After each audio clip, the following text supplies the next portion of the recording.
कुछ सपने पूरे करने हैं, कुछ मंजिलों से मिलना है। अभी बस सफ़र शुरुआत हुआ है, मुझे बहुत दूर तक चलना है। नमस्कार सांग माने, जय जगन्नाथ। मोर यूट्यूब चैनल को आपन को स्वागत करुच्ची। आज मु कुआड़े जाऊँगी आपन को तो कहवाई दरकार पड़ोनी, कहीं आपण मैंने टाइटल रू जापे।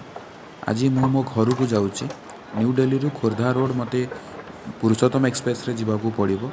जीवा रास्तार मो सहित कौन कौन होती कौन कौन घटी मुझे वीडियो माध्यम आपन को देखापी चेष्टा करी से भिडटी को शेष जाए निश्चित भाव देखिए।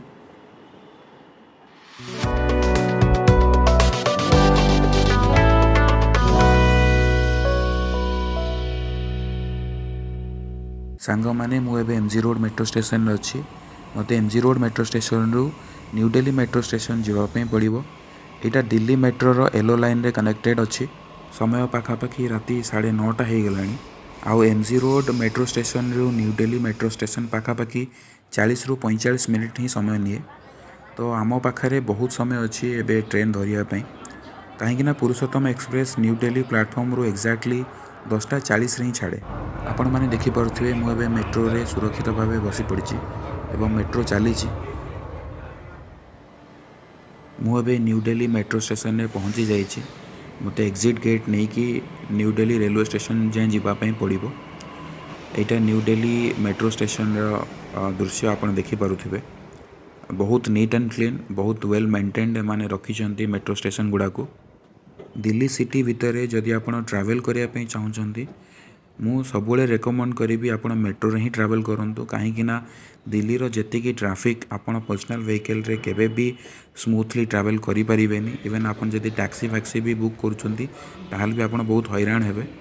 तो सब मेट्रो ही प्रेफर करूँ। मेट्रो रे जदि आपण कुआडे जाउछंती ताले से जगार पहुँचार जो टाइमिंगटा अच्छी सेटा आपण मेंटेन रखिपारे। आपण से समय पूर्व आराम से पहुँची पारे। जमती आपण देखंतु मोर ट्रेन थिला 10:40 रे आ मो घर बाहर एक्जाक्टली 9टारे। एबे पाखापाखि राति 10:15 होईची मु न्यू दिल्ली रेलवे स्टेशन पाखरे पहुँची गलानी। ये जो फुट ओवर ब्रिजटा आपण माने देखुचंती एटा एबे ही तैयारी होईची। पाखापाखि 5-6 मास पूर्व एटा ही रेडी हो जाइए। पूर्वर न्यू दिल्ली जो एंट्री जगह थिला, एंट्री पॉइंट थिला, से बहुत लोक भिड़ होते। बैगेज स्कैनर रे भी लोक बहुत हैरान होगापी पड़ूला। से यहाँ एवं एक्सट्रा तैयारी द्वारा कि लोक आउ बेसी ट्रैफिक भी होनी एंट्री कला समय।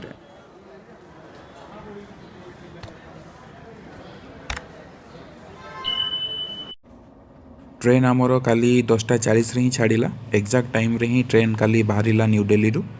एबे मु ट्रेन रे अच्छी, आपण मैंने देखिपे मु मो सीट आराम से बसी। एबे सकाळ हो गलानी। यहाँ मोर द्वितीय दिन। मु तो काली राति आराम से सोई थी। मु जानी ट्रेन केतळे कानपुर सेंट्रल रु छाड़ा। बोध हुए सी तार ठीक समय ही छाड़ी कहीं एबे पाखापाखि सकाळ 7टा एवं आमे प्रयागराज रेलवे स्टेशन पाखे पहुँची गलाणु। सकाळर समय एबे वाशरूम जीवार अच्छी। आ वाशरूम कंडीशन मुझे आपको देखापी चाहूँगी। वाशरूम कंडीशन ठीक अच्छी, किसी खराब नहीं। किंतु भुवनेश्वर पहुँचू पहुँचू पुरी पहुँचू पहुँचू ये कंडीशन एमती थी बोली तार ग्यारंटी भी मुझे पारना। मु फेसबुक रे भी गोटे पोस्ट एमती शेयर करी जे आमे माने ट्रेन रो बेसिन रे गुटका पकेबा और प्लास्टिक जिनस पकेबा, खाया जिनस पकेबा। फाइनाली आमे रेलवे कर्मचारी को ब्लेम करवा जे से माने ट्रेन को सफा रखुना, मेंटेन रखुना। एक्चुअली ट्रेन को सफा रखा, ट्रेन को मेंटेन रखा यहाँ रेलवे कर्मचारी काम नुहे, यहाँ सबू भारतीय मान काम। कहीं ट्रेन हूँ आमर नेशनल प्रॉपर्टी, राष्ट्रीय संपत्ति आपड़ कहींपारे। जमी घर जिनस आम केयरफुली रखुचे, साइतिकी रखुचे, सेमती ट्रेन को भी केयरफुली यूज करने पड़ो। ट्रेन सब एसेट को आम निजर संपत्ति बोली भाभी ही यूज करने पड़ो। एवं तार सुरक्षा केमती रहिबो, ताकू केमती लॉन्ग टर्म पई आमे यूज करि परिबा, सबु भारतीय मानकर एटा कर्तव्य। समय पाखापाखि 10टा। ब्रेकफास्ट मोर हो जाइए। ब्रेकफास्ट रे मु वेज कटलेट आउ ब्रेड खाई। एबे पाखापाखि दिन 1 बाजी सारा। मु लंच करने जाऊँगी। आपण मैंने देखिपे आपण सामने भात, डाली, आलू मसला, आलू पोटल भजा आउ दही आउ आचार अच्छी। आज गुरुवार आउ पाखरे ओडिया लोक बसी तो तांको कंफर्टेबल फील करने मु लंच आउ डिनर रे वेज मील ही ऑर्डर करी नहले गुरुवार मु मानेनी गुरुवार मु आमिष खाई दिए।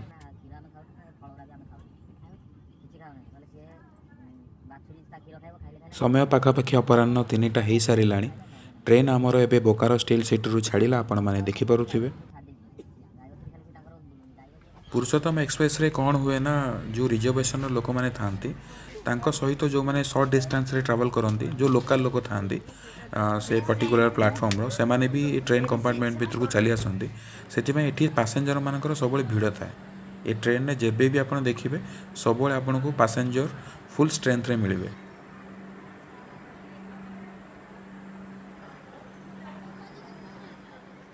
राति प्राय 8टा हो गला और ट्रेन आमर टाटानगर जंक्शन में पहुँची गला।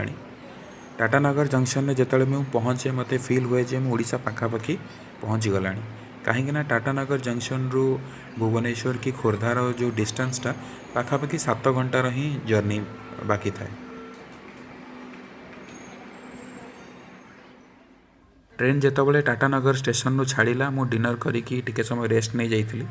एबे राति 3टा हो गला आप देखिपे ट्रेन एबे आमर कटक स्टेशन रे छिड़ा होइछि।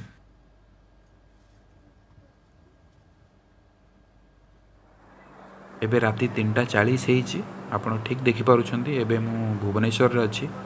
फाइनली आम ट्रेन आम राज्यर राजधानी रे पहुँची सारी आ ट्रेन टी ठीक समय रे पहुँची।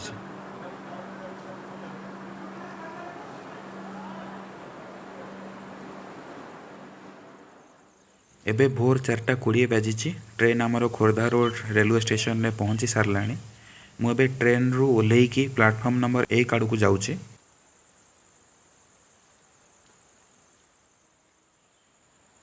प्लेटफॉर्म बहुत सुनसान देखा सकाळर समयटा से लोक बहुत कम अच्छा प्लेटफॉर्म रे।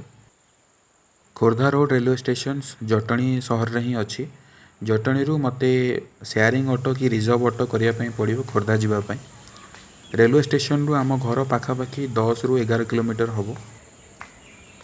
आपड़ देखिपे मु धीरे धीरे 1 नंबर प्लेटफॉर्म आड़ को जाऊँचे। पूरा 30 घंटा जर्नी करी मु बहुत थकी पड़ी मत रेस्ट दरकार है।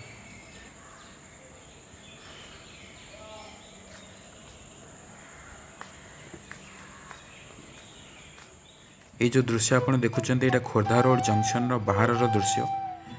यहाँ मोपाई नुआ नुहे कारण यहाँ को मु पिलाटी बेलू देखी देखी आसूचे। या सहित बहुत स्मृति भी मोर जोड़ी अच्छी। बिना टिकेट रे भी थर दिथर मु धरा भी पड़ी स्टेशन रे।